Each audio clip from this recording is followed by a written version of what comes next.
On va commencer la vidéo par une question. Pourquoi tu skates? Je suis sûr que la plupart d'entre vous vont me dire mais moi c'est pour le plaisir, pour le fun, enfin je sais pas, pourquoi d'autre en fait. Et ça bon bah c'est normal parce que si tu skates et que t'aimes pas ça, franchement vaut mieux arrêter. Et d'ailleurs moi aussi je skate pour le fun et aussi parce que j'aime bien, tu vois, persévérer, m'énerver sur un truc pour le réussir, tu vois, ça j'aime bien, donc le skate bah c'est parfait pour ça. Mais faut pas oublier aussi qu'il y a des gens qui font du skate pour la compète, parce que ouais ça existe la compète en skate et c'est de ça qu'on va parler.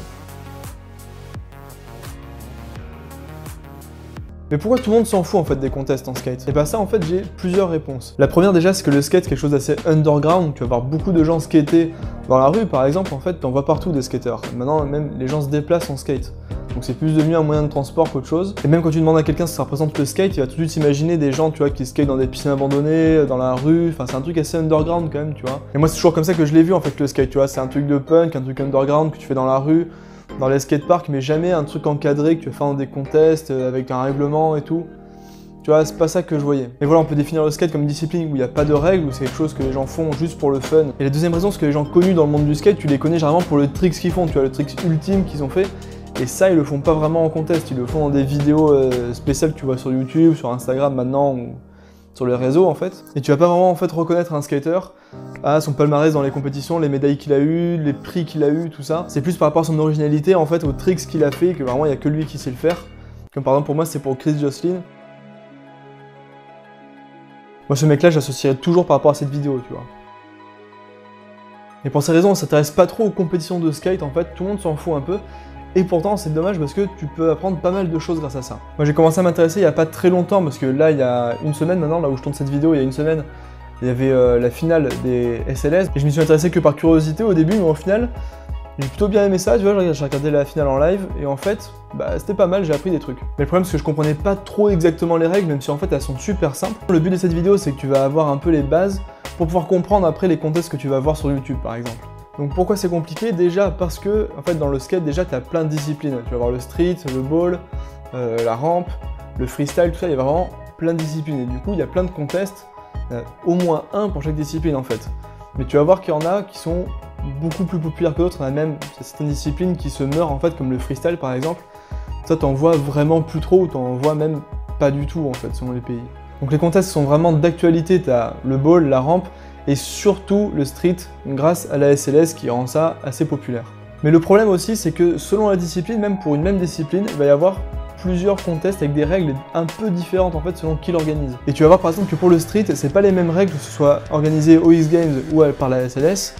Et tu vas voir en fait, même si c'est la même discipline, il n'y a pas les mêmes enjeux non plus. Pour ce qui est des règles de manière générale, ça va être toujours organisé de la même manière. Il y aura toujours un jury en fait qui va donner sa note selon le run que le mec il va faire, que ce soit en ball, en street, en ce que tu veux. Tu auras un mec qui aura un temps prédéfini pour faire son enchaînement de tricks en fait, enfin un combo. Et il y aura un jury de 3-4 personnes qui va juger, qui va donner une note par rapport à ça. Ça va faire la moyenne, ça va donner une note au mec.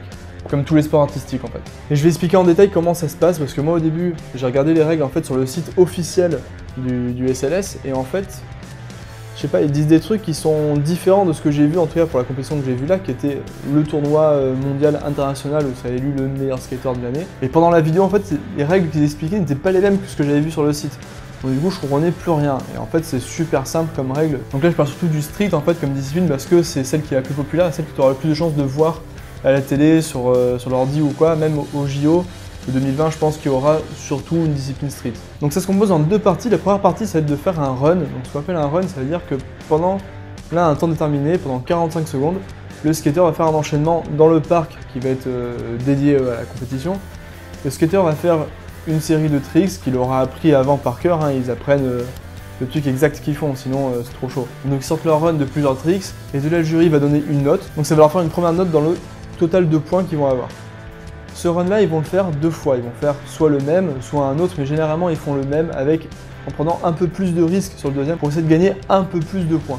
Donc de là ils auront deux notes qui sont déjà fixées pour le run, et ensuite bien la deuxième partie du contest, là pour faire le meilleur tricks entre guillemets. Donc pour cette partie ils ont 5 tentatives, donc ils vont essayer 5 fois juste de faire un seul tricks, ils choisissent celui qu'ils veulent, mais il y en a qui vont être forcément qui vont valoir plus de points que d'autres, donc ils vont privilégier de faire quand même des trucs super chauds, quitte à le louper. Donc là ils vont faire 5 fois un tricks, le même ou non, et s'ils le ratent, ça va leur faire une note de 0 points sur ce tricks-là. Ou alors ils vont avoir une note entre 0 et 10 qui va être donnée par le jury, objectivement ou subjectivement d'ailleurs, parce qu'on voit que dans la dernière compète que j'ai vue, les gens se plaignaient pas mal quand même que les notes étaient un peu abusées selon le skater, que ça valait pas vraiment ce que ça valait. Et quand ils auront toutes leurs notes, donc les 2 notes pour les 2 runs et les 5 notes pour leurs tricks, le total va se calculer en prenant les 4 meilleures notes de tout ce qu'ils ont obtenu en fait, tout confondu, run et tricks. Et de là ils vont avoir un score entre 0 et 40, et celui qui a le meilleur score, il sera premier, il aura gagné.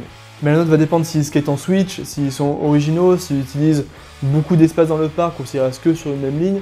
Donc si tu skates sur la plus grande surface, ça va être mieux par exemple.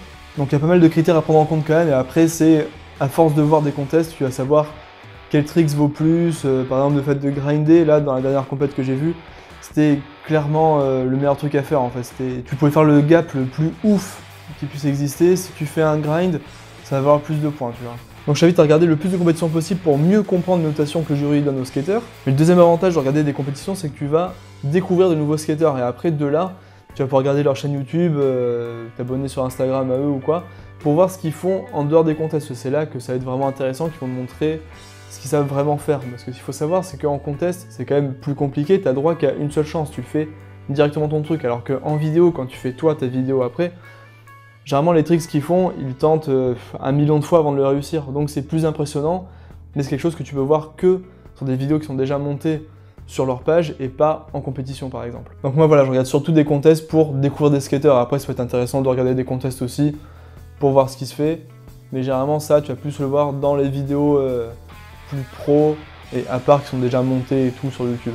Donc voilà, j'espère que la vidéo a été intéressante. En fait il n'y avait pas vraiment de but particulier à cette vidéo, si ce n'est de te faire découvrir les compétitions et pourquoi ce serait bien de les regarder. C'est des questions, tu peux les mettre en commentaire et sûrement quelqu'un va y répondre. Et je te dis à la prochaine pour une nouvelle vidéo. Allez, ciao!